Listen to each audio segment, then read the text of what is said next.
Have we got a show for you? Lil Sean. Drop. Broccoli, celery, gotta be VeggieTales. Lima beans, collard greens, peachy keen, VeggieTales. Cauliflower, sweet and sour, half an hour, VeggieTales. VeggieTales, VeggieTales, it's time for VeggieTales. Throwback, Sunday school, best show, vegetables. Hi, everyone. Hi, everyone. I don't know how to introduce this show. I'm Michael Ruffino. And I'm Liz Brody. And have we got a show for you? It's Josh. And he's got a big wall. He's fighting a big wall. He's got one. There's peas on it. There is one. We're talking about it. We are. And we're talking about, judging by what I've seen of Liz's notes. Don't look at my notes. Other things. Other fun children's show related things. Liz might need to go back to the doctor. We have a guest. We have Noah Cannon. Our friend and yours, Noah Cannon. Friend of the listener of the podcast, Noah Cannon. Hello, Noah. Hello. Hi, I'm such a big fan. I'm excited to be Noah, what do you do? What's up? like with my life. I am by trade a flight attendant. I'm in cabin crew. And then when I'm not doing that, I sit down. Sounds about right. Noah is an old friend of ours from comedy. Yes. Here in Birmingham, and wanted to do the show, and I'm like, sure. Yeah. Because Noah, what's your background with the vegetables? Or Faith or VeggieTales or both? Faith and or VeggieTales. I was raised in the Presbyterian church, the mean bad ones, not the cool ones. One of your previous guests was in the cool ones. I forget who. Someone was in the cool Presbyterians. Carson Elmore. Cool Carson was a nice Presbyterian. I was raised a not nice Presbyterian. And my father was, at the time, until recently, I guess, it was a Presbyterian pastor. So I was raised sort of like pastor's kid vibes. For a lot of my upbringing, my dad was in college ministry, so did not have a proper congregation, as it were. Just like college students who I never really saw or interacted with. So I feel like I was like sort of half pastor's kid in that sense. But I was pastor's kid enough to have been raised amongst VeggieTales VHS tapes. And I had lunch with my parents a couple weeks ago, and thinking about this podcast, asked them, why did we have VeggieTales? And where did you hear about it? And why did you buy it? And they were completely unhelpful and had no idea. The tapes just appeared My one mom... day. What's that? It's like the tapes just appeared one day. Yes. Without asking. No, my mom said that she bought a couple initially from a Christian bookstore in Melbourne, Australia, where we were living in the early to mid-late 90s. So I guess the veggies very early on made it as far to the English-speaking world as Melbourne, Australia. And I loved them. I think that, they sort of scratched a similar kind of Animaniacs itch to me, where it was like there's enough sort of for the grown-ups stuff that as a very young child I was like, that's funny for a reason I don't understand, and so I like it. Not quite a level of Animaniacs, where Animaniacs I feel like was just like a caricature of David Niven would appear and there'd be like, do kids like this? Question mark. But even in this one, I do feel like there's a lot of allusion and reference to other works and stuff that I was. But they do know what a child is. Mm-hmm. Yeah, there was a great interview I saw recently with another pure VeggieTales podcast, hosted by friend of the pod and future guest. His name's Finn. He had Phil Vischer on, actually. And he said that their thinking was a lot of shows for children try to write things that the writers think that kids will find funny, instead of just writing stuff that they find funny. And that's what they kind of did with VeggieTales, is just write stuff that made them laugh. How many VeggieTales podcasts are there? More than you would think. I've only really found the one. There's an official one, there's an unofficial one, and then there's ours. As far as I know. Well, that's not that many. That's as many as I would think. That's that. Okay. What? You think it's not worthy of having a podcast? I feel like VeggieTales like there will be other podcasts that discuss VeggieTales, but there's not a podcast that is for discussing VeggieTales. That's true. And I think we're the only queer-friendly Jewish VeggieTales podcast. Sure. Okay. You're definitely filling a niche in the market. Yeah. Well, yeah, even the ex-evangelical set still like VeggieTales was fine. VeggieTales was good. There's only good nostalgia. Well, I know I've seen it get discussed sort of in that kind of like Christian nightmares kind of perspective, and I really appreciate, and just to glaze y'all for a second, I really enjoy that you kind of are like taking it seriously and are not condescending to the animated vegetable cartoon for children. Yeah. It does dictate most of our lives, so we have to treat it seriously. We continue to still be fans of Phil Vischer and the older output. Yeah. It was funny. In that interview that I mentioned earlier, Phil Vischer said that he got into an argument with the buyers of Big Idea, who insisted that it was a preschool show. And he said, no, it is not a preschool show. It is, if anything, a parody of a preschool show. Yeah. Because within the text, within the program, Bob is trying to make a preschool show, and all of these silly cohorts are foiling his attempts to make a serious show for preschoolers. Like, hit that tone. Muppets are to vaudeville what VeggieTales is to, like, Mr. Rogers, if you will. And I think that's why it lasts, I think. I recently, far too late in life, watched Monty Python and the Holy Grail for the first time. And, you know, obviously lots of things clicked into place watching that, and not just seeing references to it. But it was really, like, clarifying to be like, oh, so much of VeggieTales is just Monty Python. Oh yes. And Airplane, with an exclamation mark. And just, like, the work of Terry Gilliam more broadly. Yeah.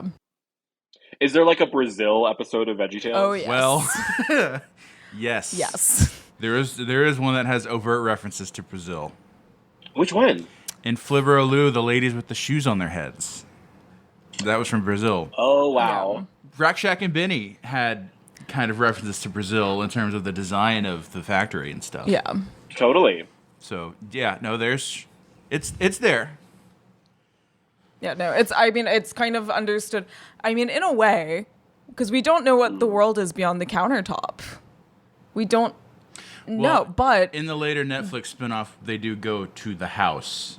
we don't have to talk about the Netflix spinoff. Yeah, that's not canon. That's like the Book of Mormon. We don't. But Is that like so the countertop is in the house and they like jump down and they're like, we're in the house now? It's called VeggieTales in the House. It's on Netflix and it's like 10 years old now.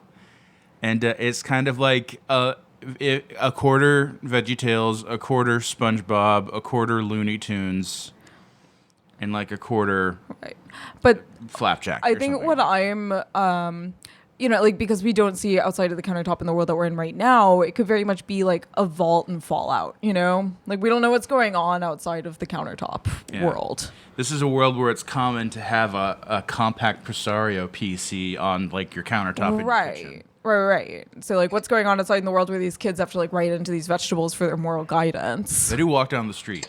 That's true. They have bowling leagues. And all of the letters from children are not real, right? The children are, but the letters are not. The names are crazy, though. Victor Bartholomew from Sausalito? Yeah, I did know. Hold on.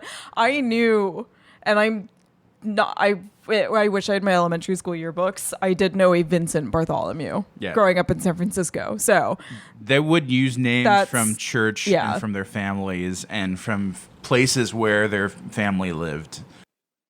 It just, between Sausalito and Tuscaloosa in a prior episode, I was like, are they just picking like funny sounding place names? Maybe it is like funny sounding place names, but for the most part, it's been places where there is just like a really big, like specifically like Protestant presence, because like if you're gonna find a place in New Jersey that's like very Protestant, I mean Hoboken is a wild card, but like it checks out, Yeah, most of the time. That's right, Hoboken. Yeah, they're doing funny place names. Come on, Hoboken. I name a place in New Jersey that isn't funny. Hello. Okay. Say that. They said that it's like if one of their animators had a cousin from a place that sounded interesting. That was where, and they would use actual names from their extended family. Wow, I fully believed it was actual children using snail mail back in the day. So many illusions shattered as you grow up, you know? Yeah, it's VeggieTales is not truth with a capital T. Much like Torah. Yeah. As they really get into in this episode. Yeah. Oh yeah. They even I love how they even explain jumping all the way to the end. They're like, we added some embellishments. Some embellishments, yeah. There wasn't really a rocket. There was not. There was not really a rocket. At that time, there were not rockets in the region. And the ones they'll get will be much better. All right. They did not have massive plates of refried beans for a dance sequence. For their Beauty and the Beast parody sequence. Not yet. All right. So Josh, big wall? Yeah, we're on the counter. We're on the counter. Junior's on the counter today. Larry's sleeping in. I'm starting. We're beginning now. Yeah. Junior's on the counter because Larry's sleeping in. Because he's in his Bruce Wayne era. And he was tired. He can't be bothered. He was tired from being Larry Boy. It's a tiring exhausted. job. You got to wear that suit all the time. Or was this on the same VHS as Larry Boy? Would that joke have made more sense if I watched them back to back? This was the one after Larry Boy. So you had to be pretty deep into the lore to be like, he's tired from being Larry Boy. This is the first time I've watched this episode and been like, oh, he's tired from being Larry Boy. Yeah. So I thought it was just kind of funny on its own because it's Larry and of course he would sleep in. But like he cares about the show a little more than that. Yeah. And watching it being like, oh, because he was Larry Boy. It was like, oh.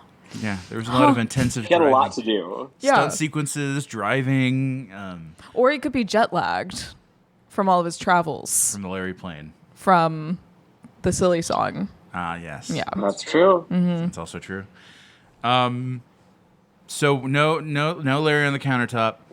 We get a letter from Victor Bartholomew. not Vincent, my friend. Vincent. Who was born in the same hospital as me. Crazy. Shout out. Right? Yeah. Where my Princetonians at? Okay. They're all listening. Victor Bartholomew from Sausalito, California. He has to be nice to people. Well, somebody hit him. He got hit. He got hit. And he wanted to hit him back. And he was instructed, don't hit him back. Right. Which was my first... You know what? I'm going to skip that for now. It's a very fascinating letter to choose for this particular story because to me it doesn't quite line up with what they're saying. Did have to stand up and like stretch a little bit starting at the letter. That was my first moment where I was like, my hamstring's a little tight. Well, the message that they're getting at is God does not want you to hit back violently. He wants to turn the other cheek, even though that does not necessarily make sense. That is the right thing to do. So, okay. My understanding of the letter, right? And I kind of want to, I'm going to pull it up. Give me a second. Hold on. You know how to get all the transcripts, right? Mm-hmm. So, this is the letter. Quoth directly. Mm-hmm. Whoa, it starts right off the bat. That's crazy. Oh, yeah. Okay. Victor's a problem. He says there's a kid named Louie in his class who hit him yesterday. Oh my is right. Now in church, I do remember, I think, seeing it in a version that maybe didn't say now in church. I don't know. All right. Anyway. Oh my is right. Now in church, Victor just learned that God wants us to be nice to people, even when they're not nice to us. But Victor doesn't really feel like doing that. Deep down inside, he wants to hit Louie back. What should he do? Should he do it his way or should he do it God's way? Okay. So, what? What do you mean? Okay. They explained it good enough for a 4-year-old to pick up on it, Liz. I don't know what to tell you. Well, okay. I just think that we should definitely revisit the letter later on when they sort of tie up with a bow. But I will say, knowing nothing about this episode and hearing that letter, you're thinking, oh, this is going to be a very straightforward, someone is a victim of violence, and they have to choose nonviolence. And I do think that's not what happens. Yeah. I think now with my like adult brain going into it and like reading the letter right off the bat, I was like, oh no. And I also kept thinking like my question to pose throughout the entire thing, like the thing that I started with and ended with that I still have not been able to answer is what story would I substitute? because I don't quite know. Because, one, Torah is violent, and that's fine. It is what it is. But two, if the moral that we're trying to get at is do things God's way, not your own way, because God wants what's best for you, then I would think that this story it's a bit of a leap, to go from the specific example of nonviolence. right. But the story does illustrate the point of do things God's way, the way that God tells you to, Right. and not your own way. And so one of the other things, one of the things that like I revisited my struggle with the same. So like I did 2 semesters of violence in Torah during college, and I think every day of that class I was like, my head hurts. I don't really know what to do with this material, and it's coming back to haunt me. But how do you read the text? How do you do you read it historically? Do you read it correctly when you read it with the lens of like right now, like me in 2025 sitting here with the knowledge of what's happened in the world and the way the story's been used? How do you approach it? How do you read it?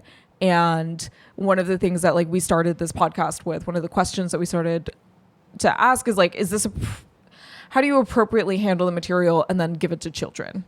And I think like the thing that we like struggled with the most when we first posed the question was like King David and Bathsheba. So I didn't even think about this episode as a prime example of that question, of that issue of like, how do you handle this material responsibly, and how do you just read it responsibly? Since we're already into it, and we are now into it, I in that interview too, Phil Vischer was talking about how when you are teaching things to children, you have to establish a baseline first, and then you can get more complicated from there. You don't want to start with a complicated concept and then have to backfill.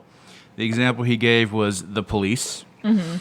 He said you don't want to, out of the gate, explain police corruption to small children, because first you need to say, well, the police are there to keep you safe, ostensibly, to help you. Mm-hmm. If you're lost in the mall, you see a police officer, you can trust them to help you find your mom or something like that.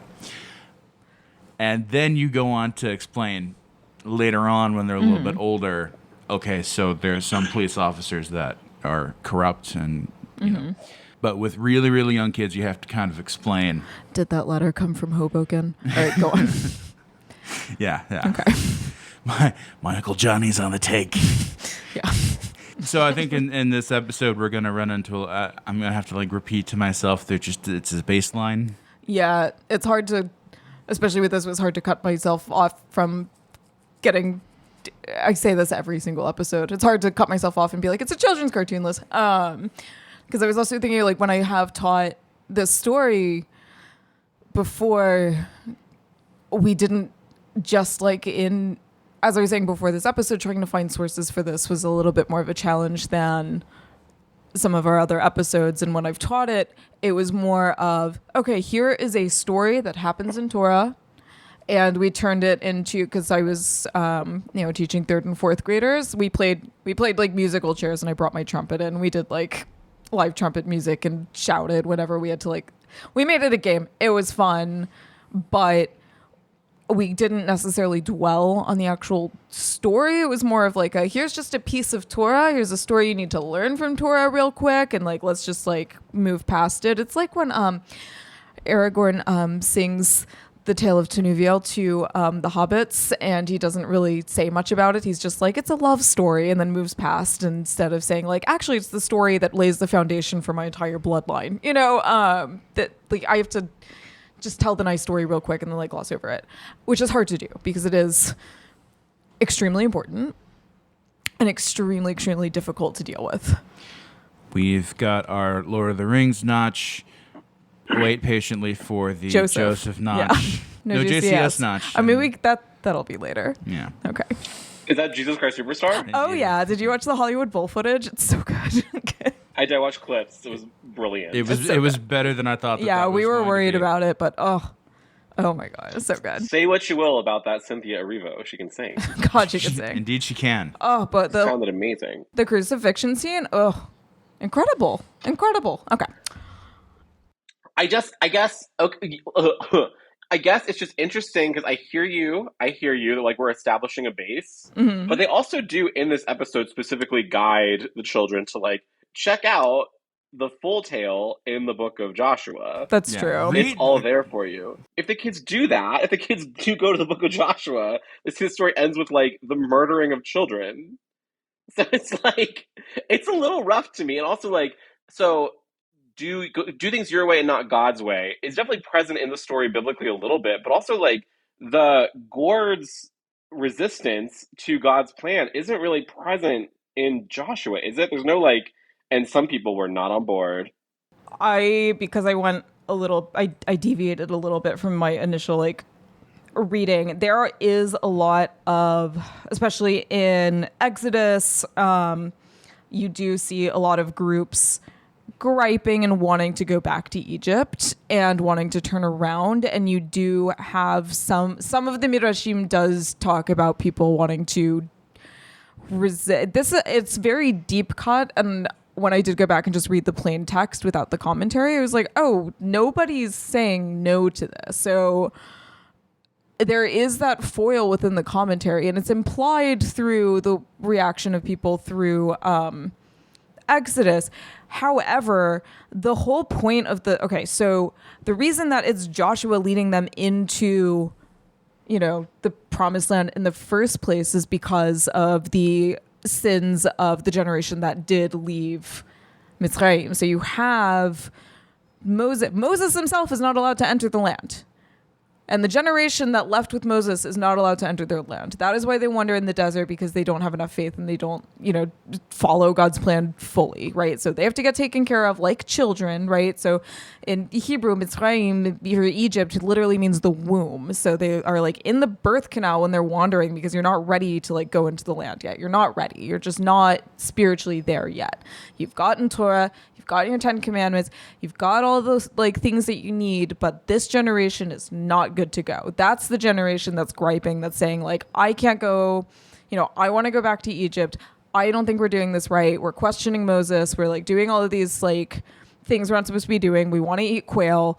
That's the generation that has to die before they go into the land. So it's ostensibly, right, you've got the Gourds wouldn't have been there.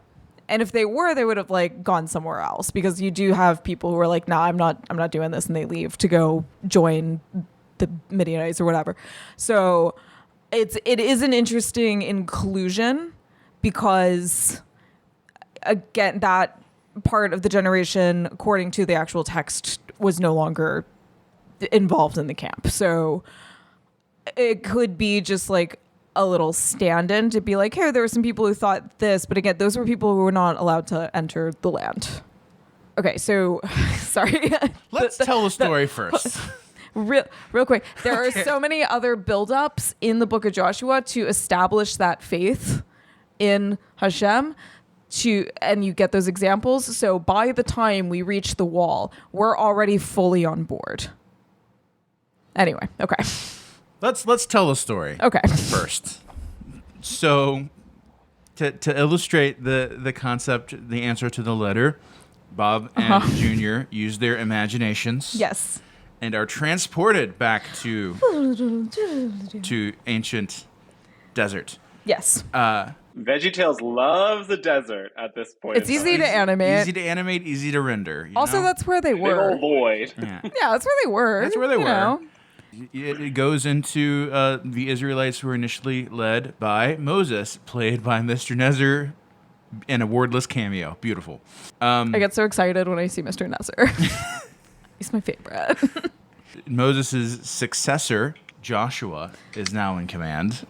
Yes. And after wandering around in the desert for 40 years, eating nothing but manna, which I always wondered, what does manna taste like? So there are some theories. My favorite theory is that manna was locusts, which are actually pretty good. I've had them covered in chocolate. Well, they're crunchy. If they're good enough for John the Baptist, yeah, they're good enough for they're me. not bad. Yeah.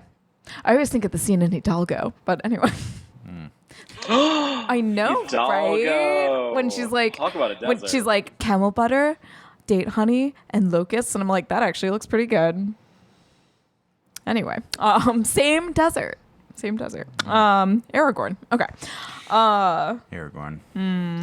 Aragorn. Yeah.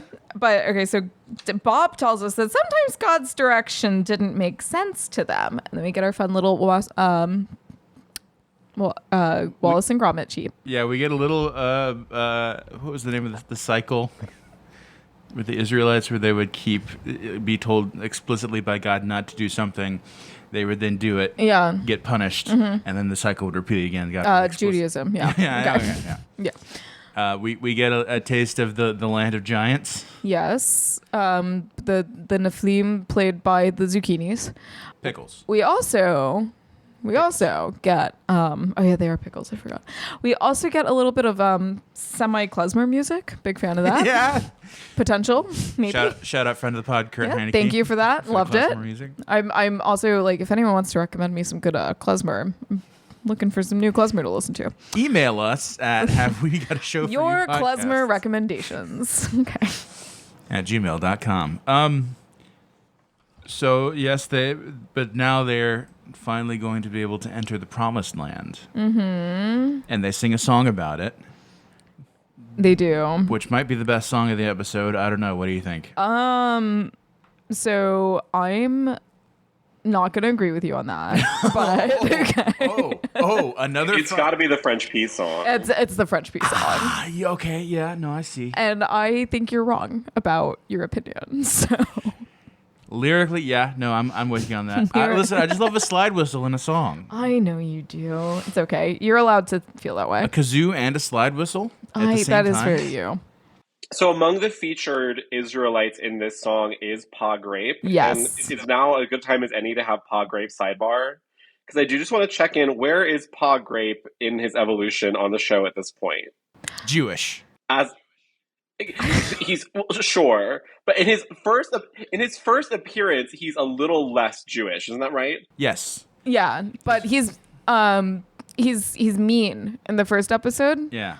And then he gets nice and then becomes more Jewish. Yeah. As he becomes nicer, he becomes more Jewish. He really is the Abraham character. Many such cases. Yeah.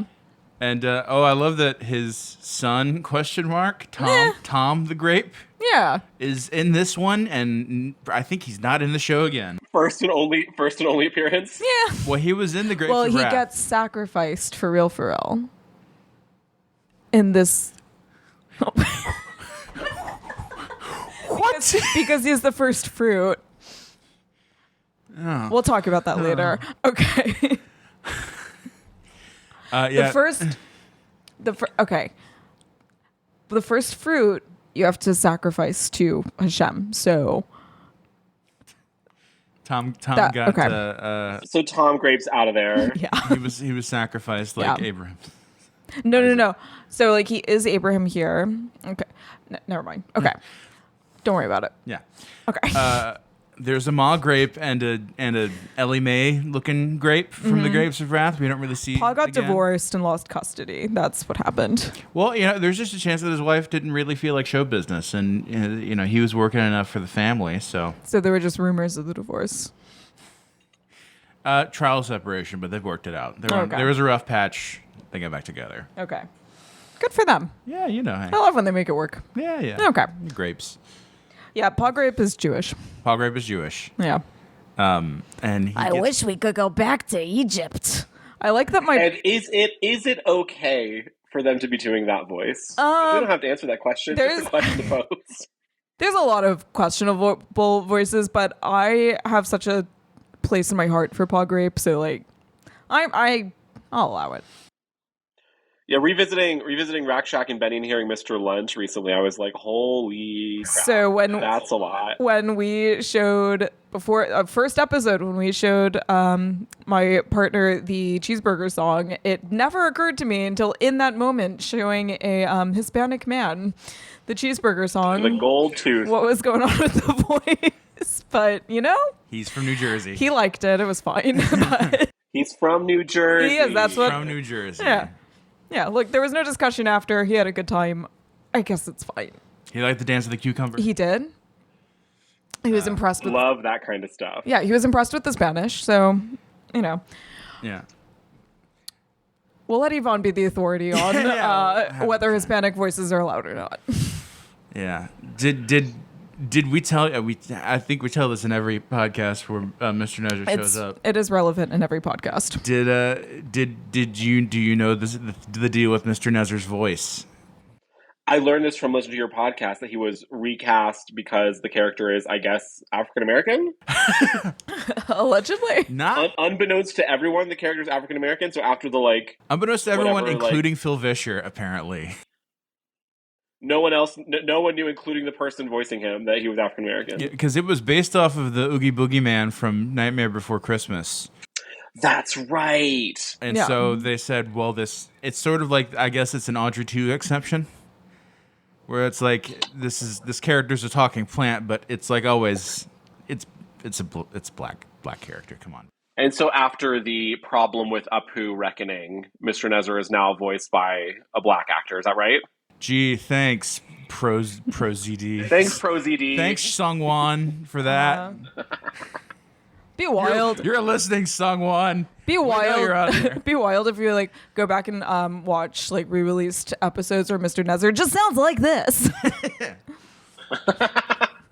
Oh, now they've got Mr. Brown from the Tyler Perry series, from the Tyler Perry universe, voicing him.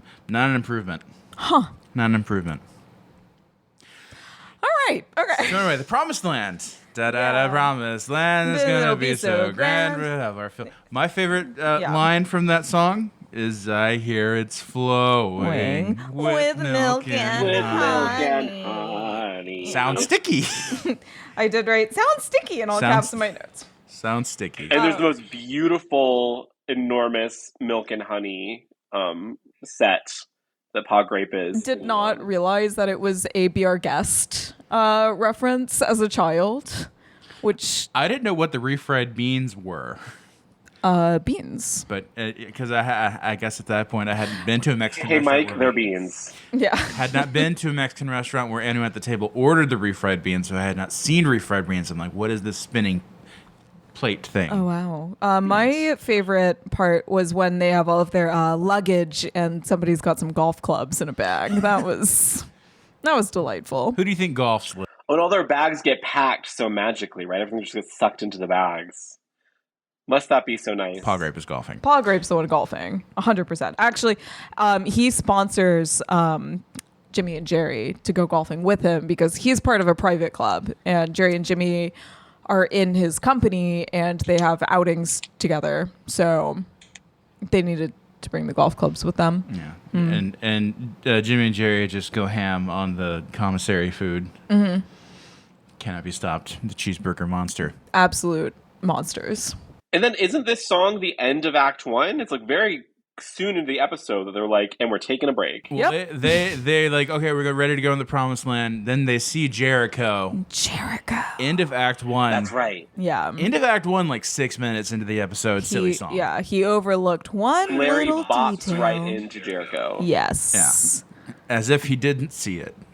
Yeah. For comedy. The Bob. What a goober. Yeah, Bob narrating. Joshua bumps into something. Camera zooms out to show that the detail is the walls of a city called ellipses parenthesis Jericho. It's also so Larry is sleeping in this episode. He will still be the lead of the story and do a silly song. Yeah, he's a busy man. Well, they no rest for the weary. Yeah, they taped that ahead of time. Yeah. That might even be why he understood. The double whammy of playing Larry Boy and then also being the lead in this tuckered him out. So, Do you know how the actress who plays Christine in Family Opera doesn't do the 2 matinees every week? Must be nice. Same kind of vibe with Larry in VeggieTales. Sort of like how you can tell that the host of a show is about to leave, depending on how few times a week they actually host the show. Like who? Well, Johnny Carson was doing it twice a week towards the end. You look and you see Jimmy. I don't think Jimmy Kimmel's long for this world because he barely hosts that show anymore. Who does the Daily Show? It was fully Diego Luna for 2 weeks this summer. Yeah, it's crazy. They just get whoever.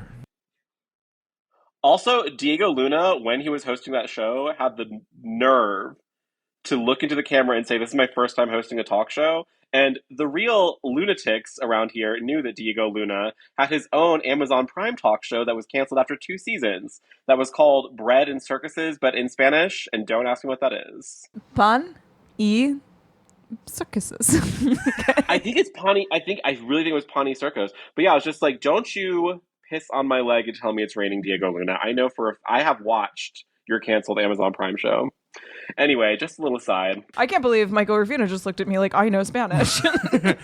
No, I was just thinking to myself, when you spy for the rebellion, sometimes you have to come up with an elaborate cover story. True. And here I am blowing it on your podcast.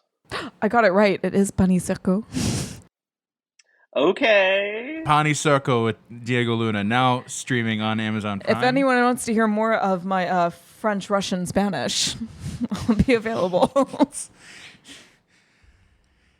So now I believe it's time for Silly Songs with Larry. The part of the show where Larry comes out and sings a silly song. One of my favorite silly songs. One of my favorite songs. It's really good. It's the best one. It's the best one, and it's the reason why I wanted to do this episode of VeggieTales for this podcast. What I'll also say is I wanted to do this silly song so badly that I did not think about the fraught implications of the main story of this episode and started panicking while watching it, being like, oh, that's this one.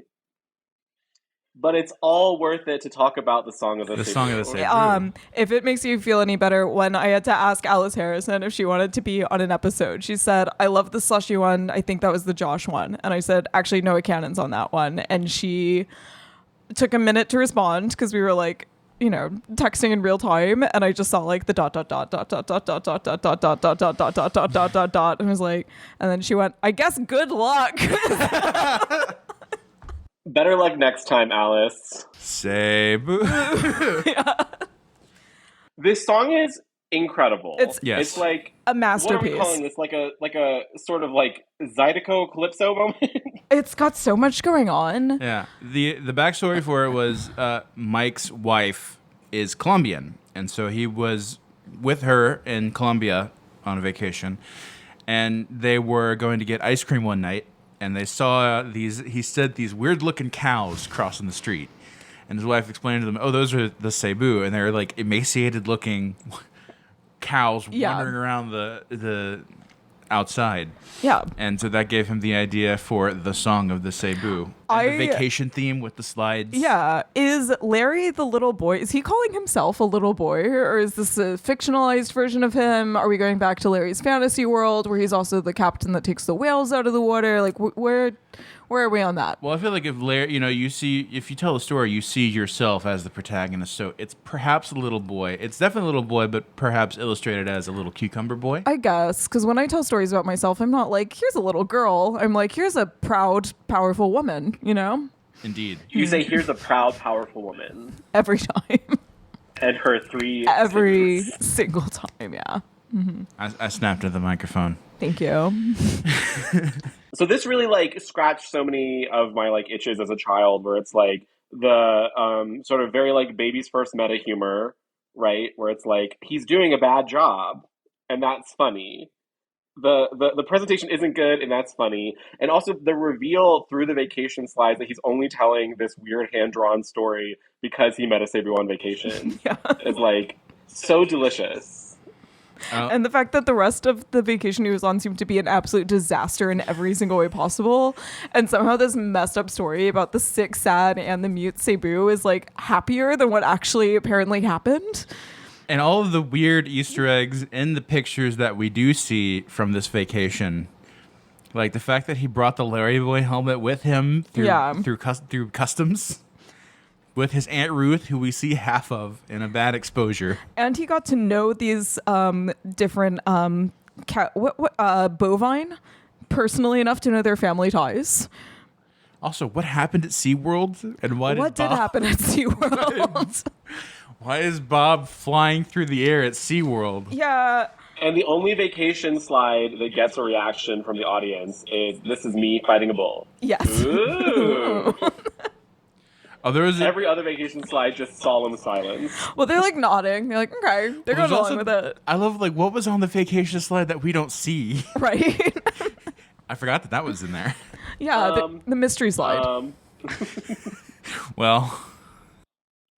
And then, of course, what really spoke to me as a young child watching this was that the whole affair gets interrupted by, let's just say it, a gay guy. Oh, yeah. Who's like, well, let's just... So what's going on here? This is not up to our standards. This, like, foppish, snooty British man that you can only imagine I, like, really imprinted on. And, you know, I continue to be attracted to that kind of story where someone is just like, ugh. So Archie always plays...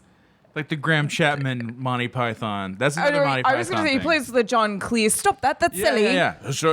Enough of that now. That's silly. These proceedings have become far too silly. Yes. Yeah, he always plays the straight man in an insane world, but somehow becomes more insane than the rest of them. See, I'm such a dilettante with Monty Python, having just watched only one film recently in my advanced age. So I always thought of him more as like a P.G. Woodhouse, Oscar Wilde, like just, you know, horrified upper class person. Oh, yeah, no, it's a similar archetype. It's the same. They were born in the same place. Certainly. Yeah. Hello. Oh, I didn't mean that. He's very sycophantic to Bob, right? He's like, I'm going to tell Bob about this. Yeah. Oh, yeah. Well, because Bob and Larry, you know, they vacationed together because they were roommates, and I presume that Archie and Bob are coworkers in more of the upper management sphere. So it's, you know, they have to keep tabs on what's going on in the rest of the counter vault. You get the feeling that Archie wanted creative control of the show since day one. You know, which will only pay off in spades come Lyle the Kindly Viking when he does take over the show. Oh yes, yeah, classy songs. Yes. Classic songs with Larry. And he gets to star in the movie TM. Yeah. The capital T, capital M movie. Fan favorite character, clearly. Yeah, he always gets the good... He's like the Michael Caine. I mean, literally, he plays the Michael Caine, but he gets to always be the straight man in an insane world. Yeah. In armor, sometimes. Yes, he's the John Gielgud of VeggieTales. Yes, we've compared him to Gielgud. We've compared him to Patrick Stewart. Very mannered. And this, doing research for this episode, but doing research for this episode, I found that there was, like, I guess, this started a continuity, the, like, Song of the Cebu incident that's carried over in future episodes. And as a kid, I was not viewing these as a series as so much as individual VHS tapes. So this causes a rift that gets carried over, yeah? Oh, yeah. There's, because you do get reference back to Water Buffalo.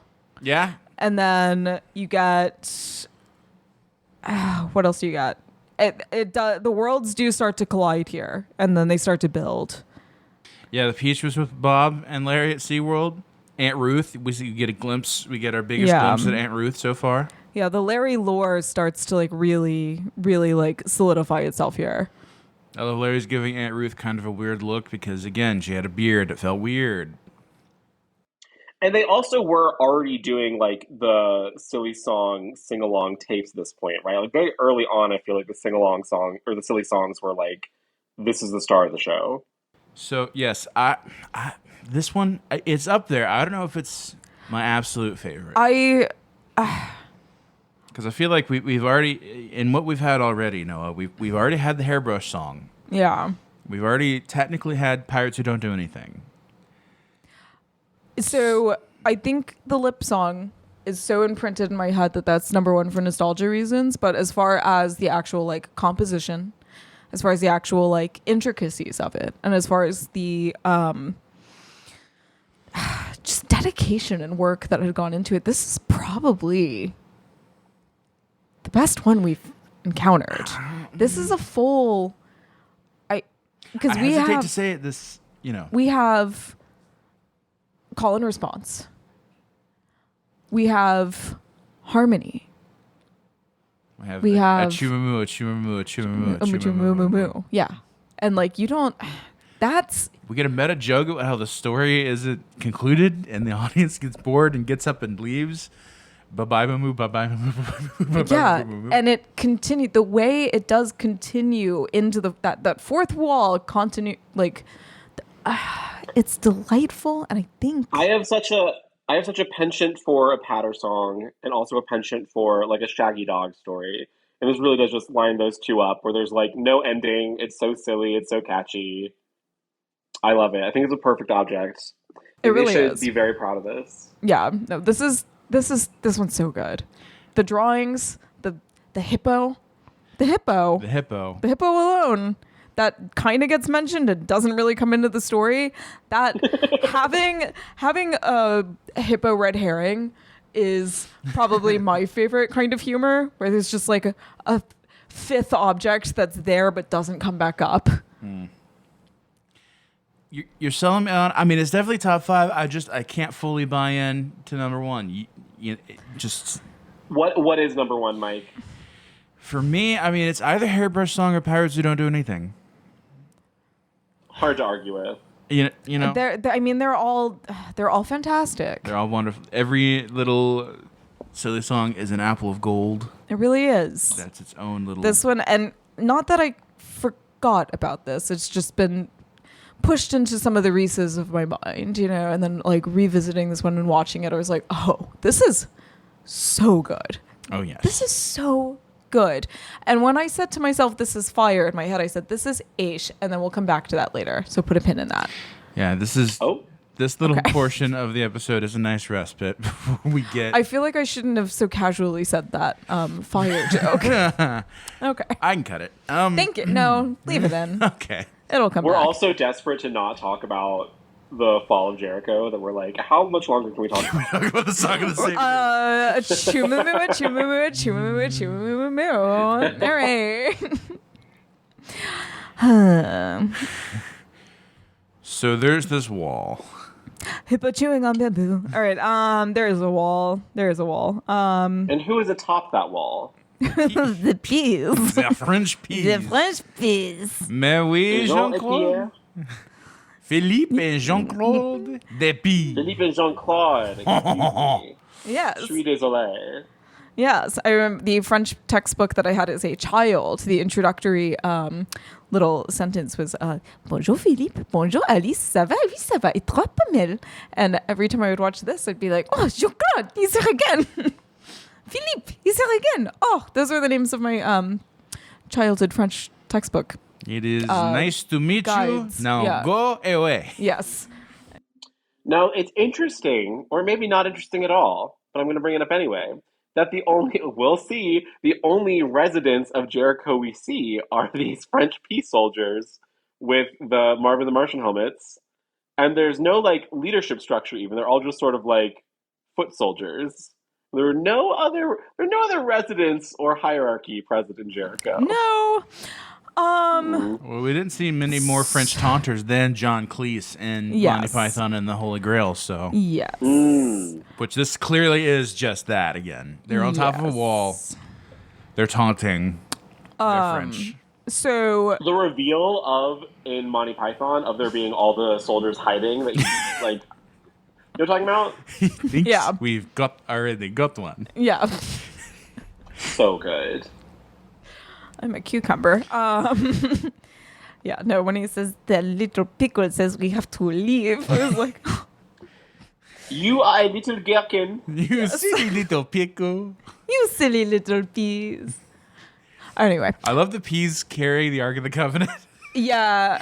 So one of my favorite little I kind of wish it had been grapes, because the story we get before this, the 12 spies, when the spies that actually did their jobs come back from spying on the promised land, they bring grapes that are so big that 2 men have to carry them. So I feel like it would have been very funny if they had used grapes to carry the ark, but the peas are cute too. I also did not know what that was until I saw Raiders of the Lost Ark And later on. when the people who live around Jericho see the covenant and they're like, oh, we are melting in fear. I was like, oh my, is that why the Nazis melt? Because of the line, they're melting in fear. Anyway.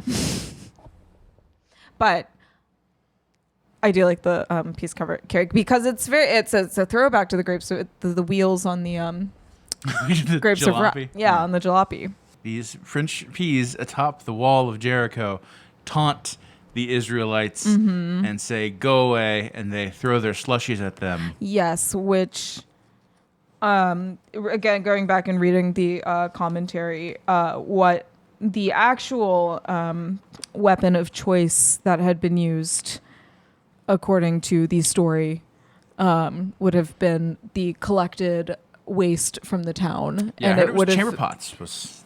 yes, all gathered and boiled together. Oh. Yeah. Yeah, we're using our imagination. So we have slushies. We are using our imagination. Using our imagination. Yeah. And the Israelites make a strategic retreat Yes. to, quote, again, Monty Python and the Holy Grail, "Run away! Yes. Run away! Run away!" Yes. Maybe we should fall back and regroup. Flee, you cowards. Yeah.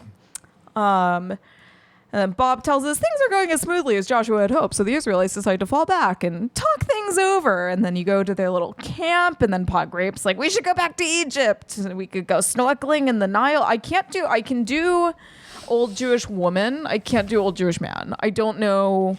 I can. I'm not comfortable doing Thank it, you. but I can. I can do. Give us a little Carol Kane as Pod Grape. Right. I can do old Jewish Russian man, which is not what we have not here. Bulgarian. It's not. I wish not it was, actually. No, I don't. No, I don't. But he said, "Hey, we could have gone snorkeling in the Nile. We could." A minus. That's good. It's not Paul. It's not Paul Grape. It's not Paul Grape, but it's someone I know, but it's good. not Paul Grape. It's not Paul Grape, but it's still good. But so there are some doubters now. Is there, people are saying or Pod Grape specifically is like, Oh, it was paradise. Yeah. Yeah. Like we could go back. We were in slavery. And we were in slavery. And shout out to VeggieTales for just being like, we're okay with the word slave.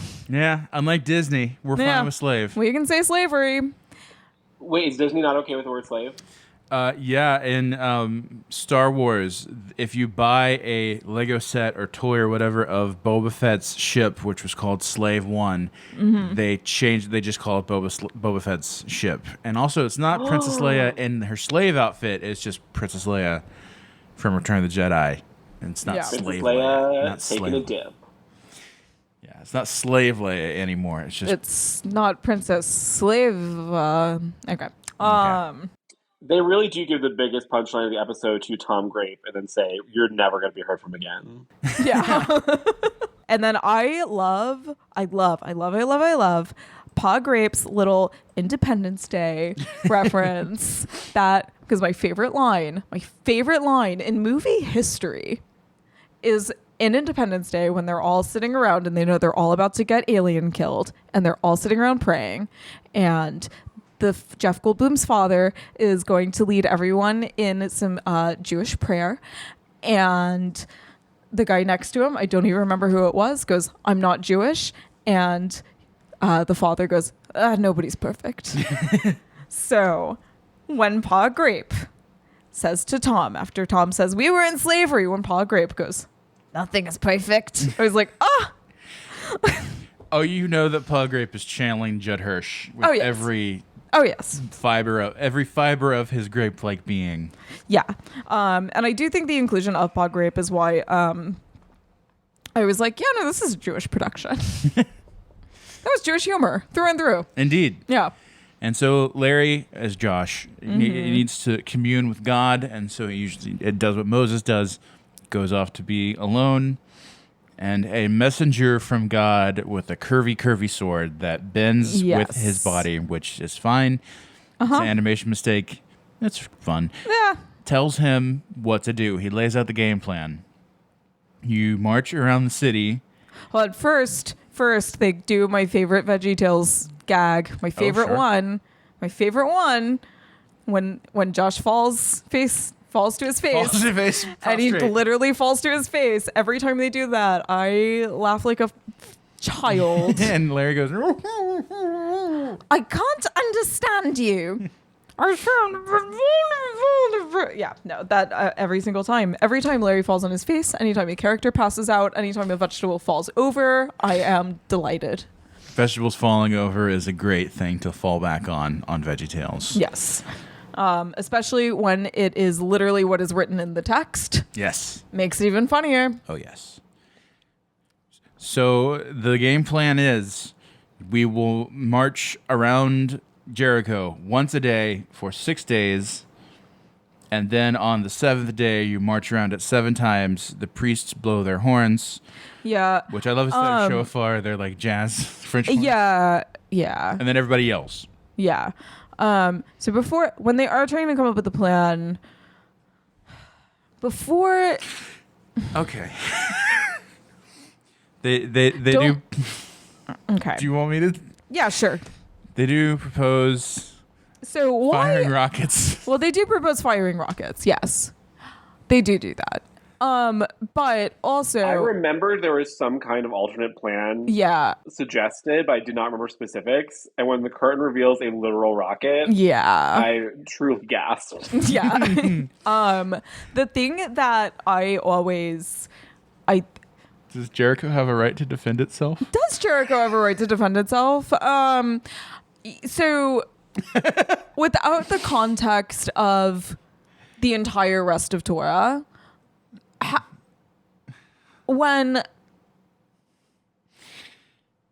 they didn't, what is the Okay, so as like, and I'm trying to like erase my memory and like go back to like, let's say 2006.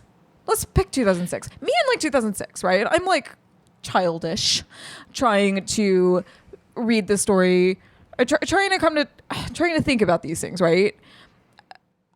When, again, without context of the whole Torah in this episode, when Jimmy says that, listen, kids, that land is rightfully ours, and the only way we're going to get it is by taking out that wall. What do you do with that? What would I have done with that? What do we do with that? And this goes back to my initial thing. How am I supposed to read this story? Because even within the context of,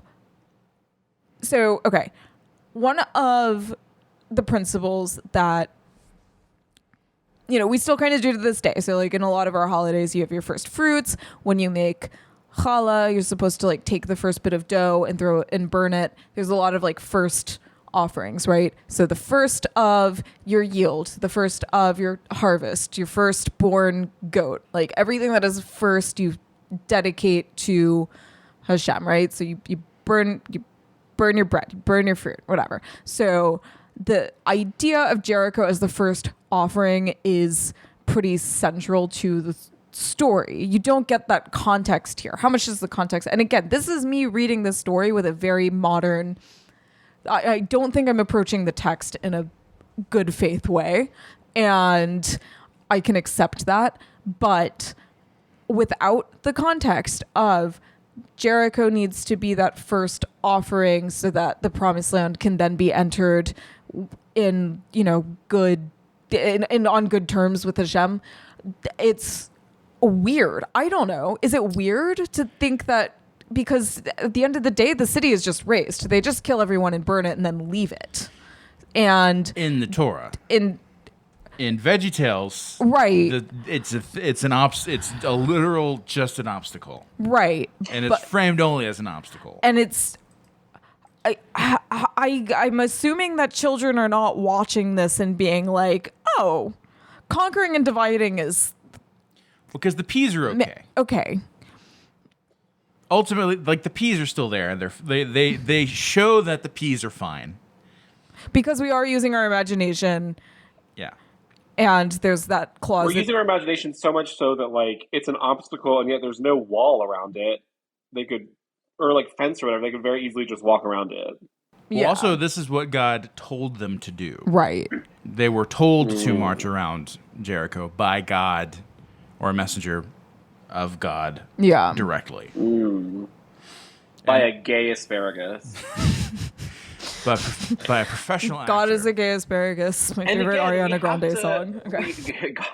God is a gay asparagus. My favorite Ariana Grande single. Again though, it's just like, so in the back of your head, you're like, so when someone hits me on the playground, I don't hit them back. So the analog in this story that they brought up, Right. that getting slapped on the playground is people just existing. Right. But it's very conflict is not abuse. It's very like so on the nose Christian Zionism in a way that I'm like, this is wild. Like, was this just like not? Do you think was that discussed when they made it, or was it just like oversight? Or I don't know. So are there other episodes of VeggieTales that are this explicitly Zionist? So one of the conversations that I had with our friend Alice about this when she was watching it, because she was actually like watching the episode as we were talking, which is why it came up, because I kept forgetting to ask her to be on, and she was like, "Oh, look at this," and she was like, "I don't remember it being the Zionist." And what I said to her was, I don't think watching it or reading that text in let me just pull up this conversation, because I had said like I don't think that that's the proper way to read it. Yeah, baseline. Right. Like I don't, and I'm contradicting myself now in everything I've said, but you know, like I said, I don't think, because what they're doing in this episode is telling a story from the Bible, and they're telling it as a moral tale, and all of the VeggieTales episodes are supposed to be just morality plays. So reading it, watching it as explicitly Zionist is not necessarily the correct way to approach it. Do any other of the biblical VeggieTales episodes have a literal map? Right. So that's why I'm like, this episode has had me just in a very weird space for the past week. And this entire week I've been like at work, like in the middle of like a busy day. Like, how do I handle this? And it's not my responsibility to handle it, but like, what do I do with this? Yeah, this is one of definitely, if I were to speak to Phil Vischer, and I hope we will at some point get to interview Phil Vischer. Yeah. I feel like this is one of the episodes where this is kind of the flaw that comes with VeggieTales. Right. As opposed to what he does later with What's in the Bible, where they do just go into the history and story. And I also have to like kind of remind myself, like, okay, is this something that's just like aged badly? Or was it even at the time promoting what has led to where we are now? You know, in American Christianity, Zionism was pretty much unquestioned for until like recently. Right. On Phil Vischer's podcast, they even got huge blowback. This was in like 2013 or 2014 when they had a pro-Palestinian guest on who tried to go into more of the history and explaining things. Yeah. Like, American Christians knew absolutely nothing about the conflict of the Middle East until like 2023, 2024, you know. And this story is about following God's directions. It paying is. off. So one of the things that also kind of helped reel me back a little bit and kind of, I think, be more in the terrain that I needed to be in was how it was used in like African spirituals, and how it was used in the American South, how it was like a really important story to, you know, enslaved people, and why the idea of waiting and follow, like you know, it's a classic spiritual. Looking back, and like, I didn't spend as much time looking into that as I could have, and knowing that that's like a context in which the story can be used was like, okay, so Torah is constantly changing and evolving with us, and we are constantly reading it differently, and that's one of the like wonderful things about it. And we are supposed to grapple with it and wrestle with it, and it is used in different contexts at different times. I can come up with examples of times and places where the story has been used to do what I think they are trying to do in this episode. There are also times now where it has been used for absolute atrocities. So, and I mean, that's true for so many things within Torah. So maybe it's not fair for me to pick this story out the way that I am. At the same time, it's irresponsible potentially not to. So we're having a dialogue with ourselves here. You know? Yeah. Okay. Yeah. I appreciate that. I appreciate that perspective a lot. I think that's like viewing this as sort of like the whole Bible as literature rather than being something that's like literally instructional. I guess is very helpful for me. I do I was but a wee thing when this episode was in production, so I can't speak to like what the mood of the nation was vis-a-vis Palestine in 97. Yeah.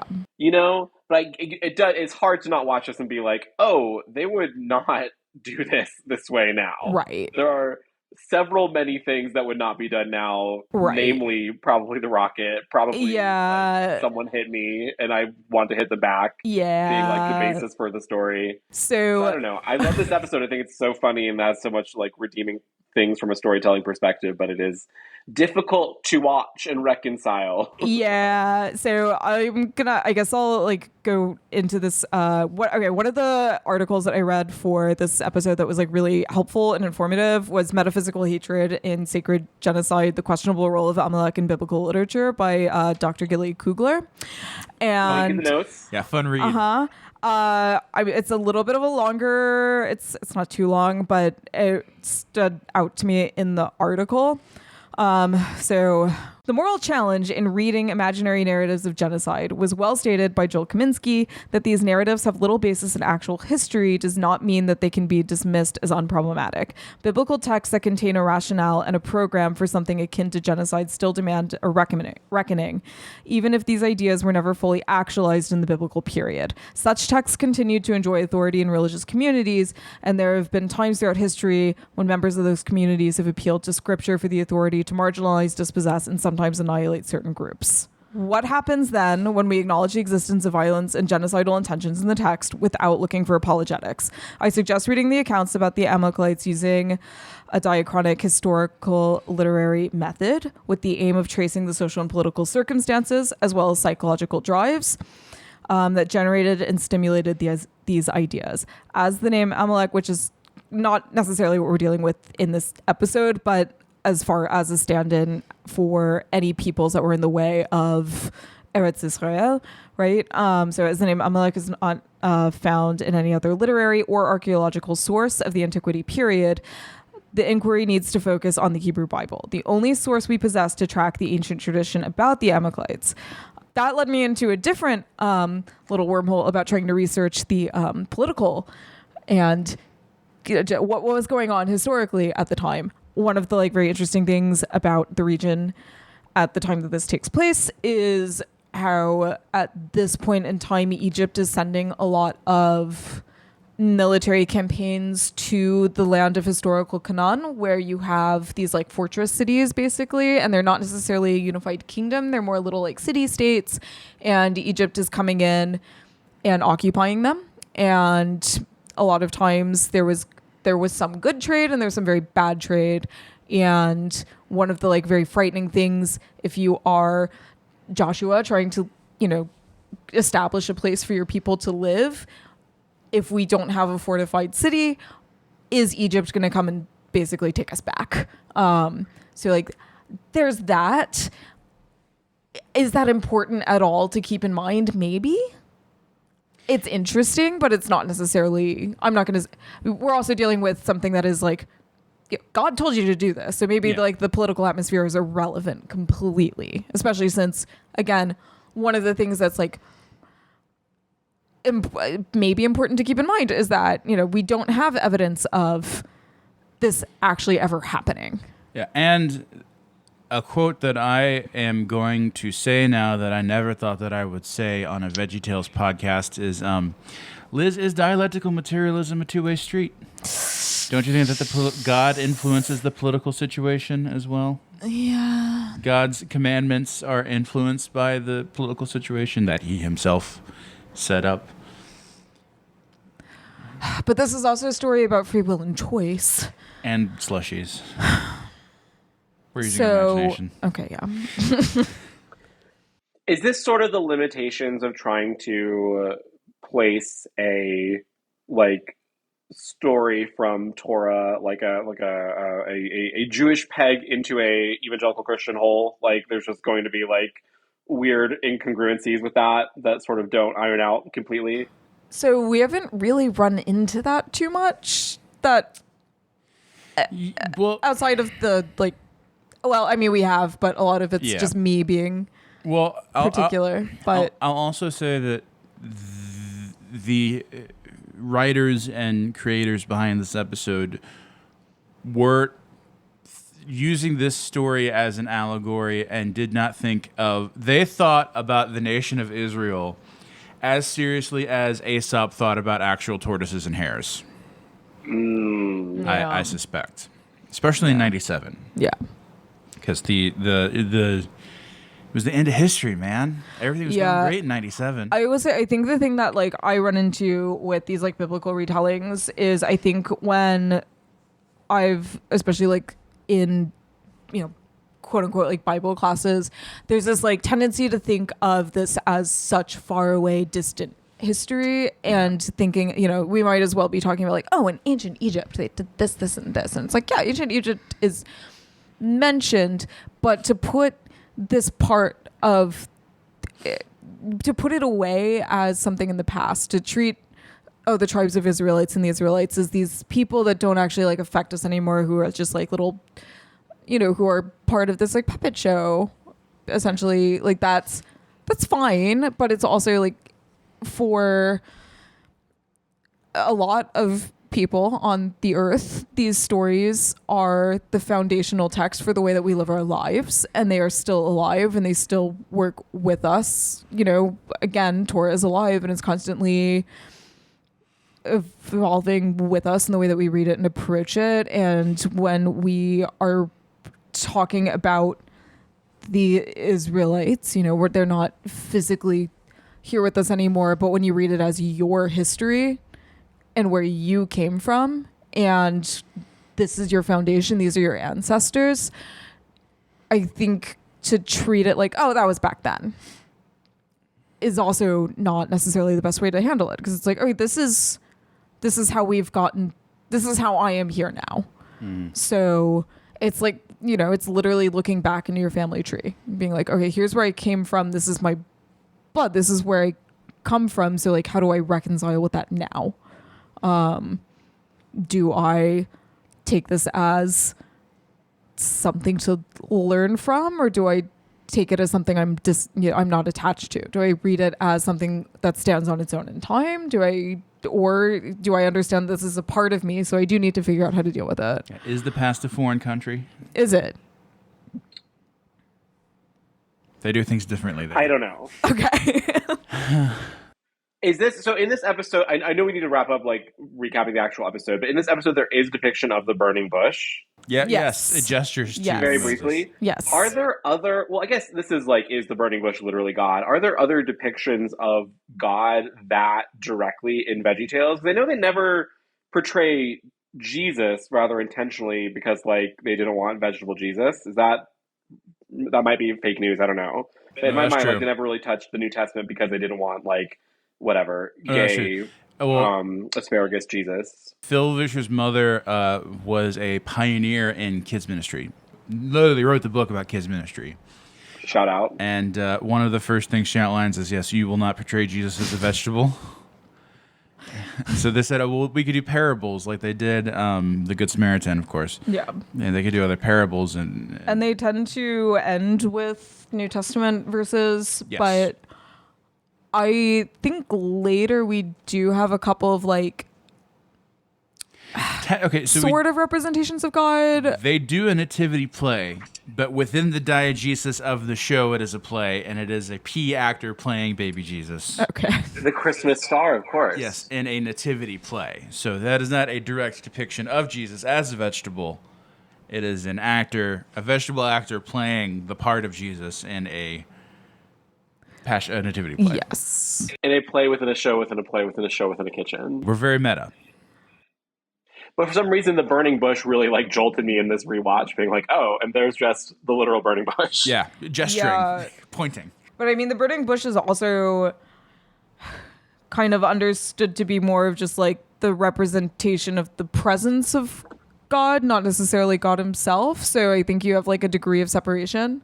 One of my favorite things about the Prince of Egypt production was that when they were like, how are we going to represent God's voice? They went to Val Kilmer. Val Kilmer was like, well, I think that you have to understand it within your own context. So they were like, he was like, I'm going to do the voice of God just as Moses, because that would just be how you would approach it in your mind anyway. So like, that is one of many unbelievable voice acting performances in that movie. Oh yeah. Oh, it's so good. I can't wait to do Prince of Egypt. But oh my god. But like I think it's such a degree of separation, because you do see like in Rakshak and Betty, the light of the angel is depicted, and even in Daniel you have the light of the angel being depicted. So like you do have see an angel in this too, as well. Should I do? I'm gonna take a quick break in our regular this now for the part of the show where Liz comes out and gives you your weekly cup of Joe. How does this episode tie into where's our Joseph connection here? Why are you asking me? This is your bit. This is your thing. You know where our Joseph connection is? It's not where you think it's going to be. Let's go back to the Cebus. The Daily Cup of Joe is my What We Have Learned song. I'm like, all right, we're going to do this now. I like it. So, back to the Cebu song. You have sick Cebu, sad Cebu, and moot Cebu. Who else envisioned unwell bovine? Who among us has not envisioned an unwell bovine? And you know who? Why are we even here at the walls of Jericho in the first place? Because of Pharaoh having a dream about 7 sickly, skinny cows that Joseph had to tell him was about your 7 years of famine. And because Pharaoh was able to have his dream interpreted by Joseph, all of history went downhill. So, in case you were wondering, dear listener, where's Joseph going to come in? I don't like the look on your face. You look so happy with yourself right now. It's because of the Cebus. Okay, all right, that was your weekly cup of Joe. So genocide. Genocide. Okay. They do that. What they were told. Yep. Walking around, marching around, going around the city. Yep. And even though they had to be convinced by Junior, breaking the fourth wall, crossing the line into the story. Yep. To convince them to do what God told them to do. Yep. Even though those Israelites do love to not follow God's directions. Yep. They do. That's a meme. That's a meme from earlier on. You'd think so, wouldn't ya? Yep. They do it. They on the seventh day they keep getting pelted with slushies. They do, and we know what those slushies are. They back a realistically rendered semi truck, a cement truck full of slushy, and dump the slushy onto the marching Israelites. They bring umbrellas. They turn the other cheek with umbrellas. Yeah. One of the before we get too far back into it, one of my favorite little things when they're going around to the city walls and they're playing when the saints go marching in. Yes. On their trumpets. So we had a couple of visiting rabbis from New Orleans come stay with us a couple of times when I lived in the rabbinical parish during college. And every time we had a visiting rabbi from New Orleans.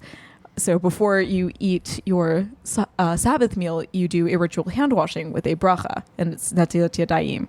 So the official Jewish New Orleans tradition is to sing, "Oh, when the Jews go wash their hands, oh, when the Jews go wash their hands, netilat yadayim, oh, when the Jews go wash their hands." And I don't think that they thought about that at all when they were making this episode, but that is the fun Jewification of that song. And we can't know for sure. We can't know for sure. I can guarantee that did not cross their minds. But How fun.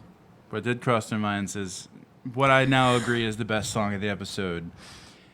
Their irritating little song. Won't you join me in my irritating little song? I have closed myself out of all of my windows. Keep walking. But know you you want wanna the nice gonna walk. Keep walking. But No, it she isn't gonna gonna fall. fall. It's plain to see that your brains are very small to keep walking. You'll be You're walking walking on down a a wall. Oh, I love that line. I didn't hear it right until yesterday. So it's plain to see your brains are very small. Yes. To think walking will be knocking down our wall.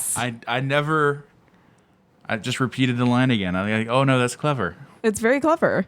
By continuing to keep walking and dodging the slushies with umbrellas. Barely dodging. On the seventh day, they blow their horns. And they priests, they yell. shout. They go, ah, They do shout. ah. Yeah. And at first, it doesn't seem like anything's going to happen. Then a brick pops out. And then the whole city comes crumbling tumbling down. I liked in the music you get little hints of Joshua and the Battle of Jericho. And the walls come tumbling down. I always really liked when one of the gourds goes, boy, did I pick a bad day to wear my contacts. Does anybody have any saline? Yeah. As a child who wore contacts for cool activities like karate and lacrosse, I would say that quite often. Does anybody have any saline? One time, when I was diving, I did a lot of sports because I wasn't good at any of them. So Try them all. I tried them all, and when I was doing dive one day, my contact popped out in my goggles, and boy, when I came up from that pool, did I ever say, boy, did I pick a bad day to wear my contacts. And then I realized the saline was my tears. Oh. Oh. I'm fine. Nah, I'm fine now. Yeah. So Then Bob reminds us that we're using our imaginations. yeah, we're using our imagination. Yeah. They cross into the promised land. Yeah. The episode wraps up. Yay, we're in the promised land. We are using our imaginations. Yeah. They didn't really have slushies back then. They didn't. They didn't really threaten. And this is the part where when everyone claps. Oh yeah, no, that was. Oh no, wait, that was way before. Sorry. Yeah, when they reveal the rocket, everyone's clapping. That was before, and yeah. They cut to the other best line of the episode. How are we clapping? I have no idea. I have no idea. Okay. Okay. So the Israelites learned that since God loves them and was always looking out for them, that his way was the best way. And wasn't it? we conclude this without learning the ending where they're instructed to burn the city down and kill everyone in it and then melt down all of their precious metals and leave no one alive. And then leave the ruins of the city forever. And then if you rebuild... There's a lot about like precious metals in the treasury in the, yes. in the text that I didn't remember. Yes, because the metals were used presumably for, idol worship. So you can't use those as they are. So you have to melt them down and then you have to give them to God. So essentially you're just going to put them in a box. And then when you build the Mishkan, eventually you're going to put it there, but you can't use it for your own. You can't use it because it was used for idolatry. Well, first of all, I do believe Cordy has a verse for us. Okay. Oh. You know that we applies to our lives today. God has a lot to say in his book. This is a surprise, and I love it. It's for everyone. Now that our song is done, let's take a look.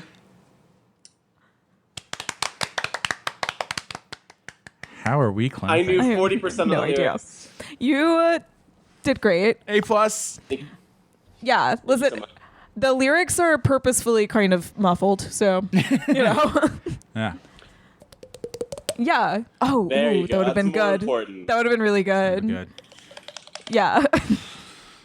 But interestingly, Cordy's verse, not from Joshua. No. From 2 Samuel. From Samuel. We skip ahead a little bit. I believe that was 2 Samuel. Yes, it is 2 Samuel 22:31a. As for God, his way is perfect. Uh-huh. Okay. There we go. Yeah. All right. Not very long passages from Cordy's verses, you know. Short and sweet. Yeah. I'm going to be very listen. Here's my take on that. Okay. Given the context of the letter and the issue at hand, I feel like they should have gone with the whole turn the other cheek first. Yeah. No. Yeah. Yeah. But if the okay, turn the other cheek is the command.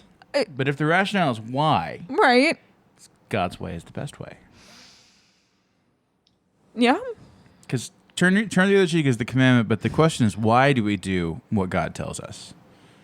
It's like, well, God's looking out for you. So, but within the context of the question of the episode, what God would want you to do is not retaliate, right? Is to turn the other cheek. But we don't really get the answer. It just says do what God tells you. But what is God telling you?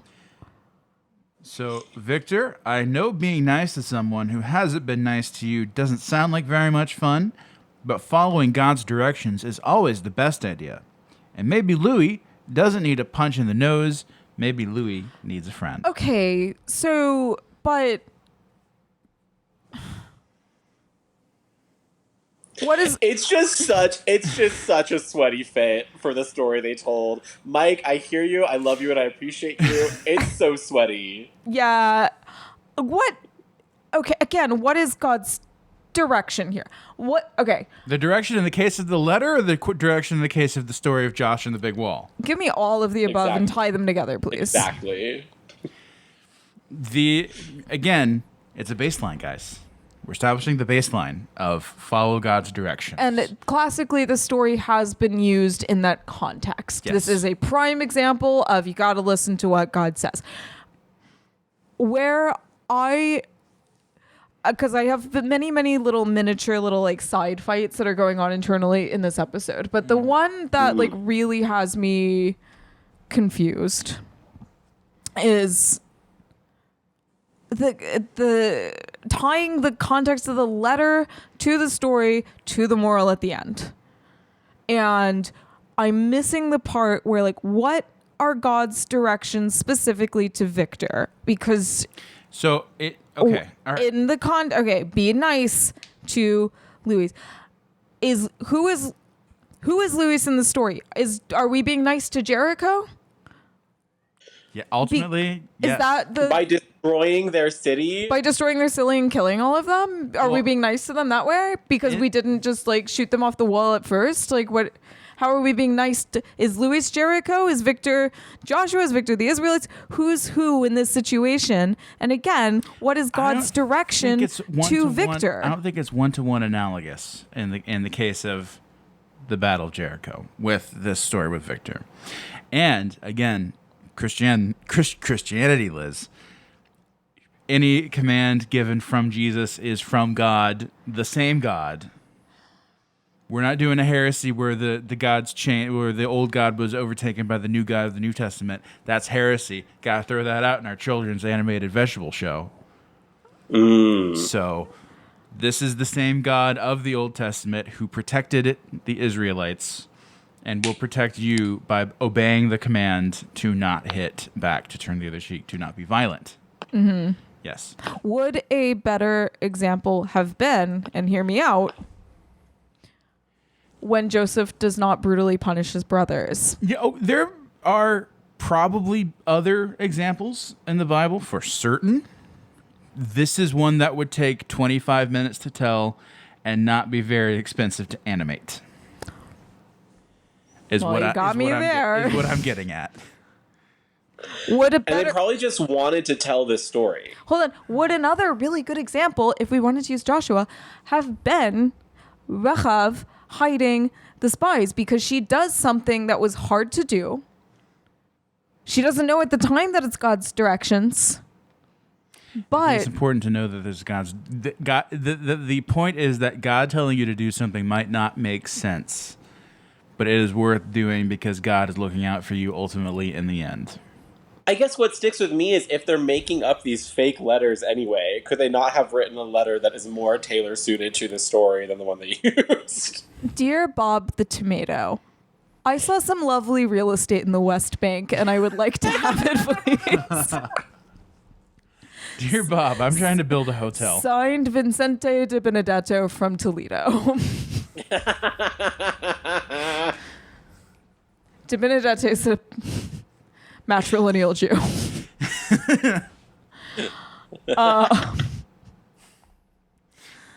Not one-to-one analogous. It's Okay. the baseline for Okay. 2-year-olds. Okay.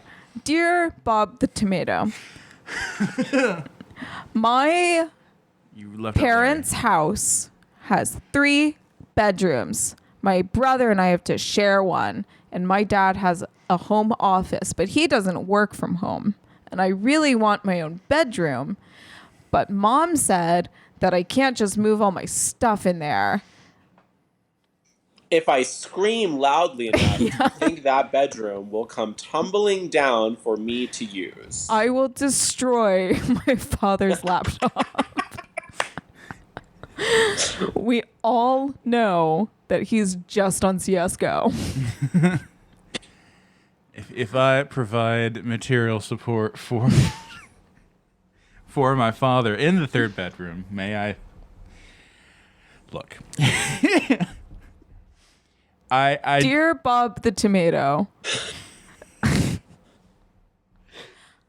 I would like to learn about the Siege of Jericho, please. please do tell me.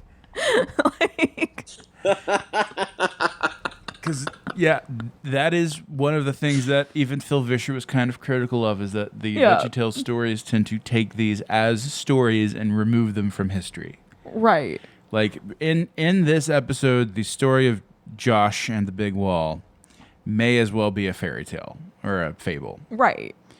And it kind of divorces it from the actual historical context and doesn't And get as we into it alluded that to much. earlier, they do a good job of signaling that at the end of the episode, where Right. it's a junior who's like, "Oh, are there slushies?" Yeah, And yeah, yeah. Yeah. the people, and Bob has to be like, "So No. obviously we like zhuzh this up in our Yeah. imagination. We made it fierce for a wide audience." Yeah, Bob gives us several winks, which is helpful. And in a way, he was also talking to, elder Gen Z, younger millennials who are reckoning with Zionism in 2025. Right.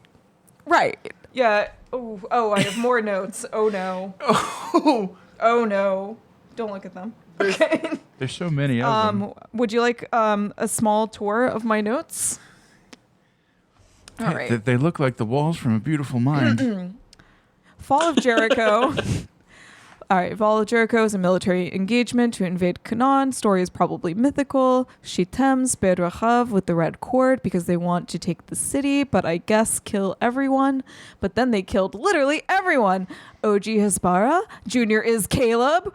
Rashi out here wondering, wait, what did I write about Rashi? Junior is Caleb. That's Rashi cut their wandering short as foreseeing the downfall, and then we got to Amalek, and there's more. there's No. like 6 pages of What does notes. it mean that the book of Joshua is fiction versus if it's real?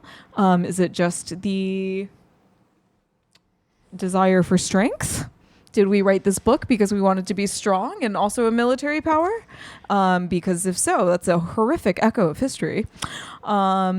And there's a theory that the book of Joshua is written as a bit of like almost like a revenge fantasy, but righteous. And I don't love that reading, but in my eyes at the moment, I'm like, okay, cool if that's what it was. Why are we still doing that? One thing I remember from years ago listening to an episode of The Holy Post, or it might have even been the Phil Vischer podcast at the time, where they asked about genocide in the Bible, and the scholar that they interviewed said something along the lines of, well, let's just say if you hear a story told by most Jews, they tend to embellish. So maybe that didn't go in and kill everybody. Yeah, and I also, one of the like takeaways that always feels like a little bit of I feel like I say a lot of, I feel like in most of my life, I'm very much like, no, here's where I stand and exactly where I stand. And I feel like I find myself sounding, I find myself being a bit of like a biblical centrist on this podcast. And it really worries me. But, you know, we are who we are. I'm allowed to be worried about myself. The thing that always like that I take away from a lot of these, in this episode in particular, I'm like, you know, Israel needs to wrestle with God. You know, God tried to send us an angel, and then we fought it. So I can fight with this text. I can fight with this text in the context of VeggieTales. It can be difficult. It can hurt my brain and my feelings, and then I can like have very complicated feelings about it. I'm not free to turn away from this text, and I'm not free to apologize for it. I want to wrestle an angel. You want to see if you can take an angel? I could probably take an angel. I don't know. If it was like a foppish gay guy wearing a suit of armor, you Yes. could definitely take him. Me v. Archie, let's go. I can confidently say that you could take an asparagus. Thank you. I am a chef. You get a knife. Yeah. But then I wrote a lot about Maimonides, and then I think the thing that I wrote that I'm gonna try and get I didn't really have time to like actually type out my notes and my outline, which I would normally do because I have the handwriting of someone who's never seen handwriting before.